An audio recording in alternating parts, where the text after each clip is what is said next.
সবাই কেমন আছেন? ভালো আছেন? ঠিক আছে, আজকে আমরা একটা ঘর আঁকবো। তো আমি আঁকা শুরু করে দিয়েছি, আপনারাও আঁকেন।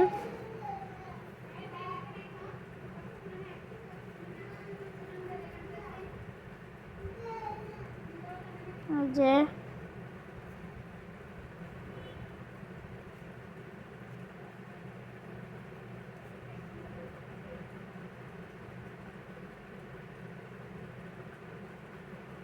কোনা বের হয়ে আসবে,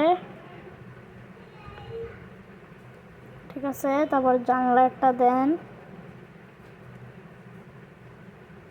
আর একটা জানলা দেন,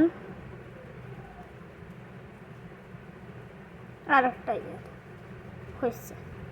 এবার এটাকে মাঝখান থেকে স্কেচ করবেন আপনারা। আমার জানা নাই আপনারা স্কেচ করবেন না করবেন, আমি করব না। ঠিক আছে, আসসালামু আলাইকুম।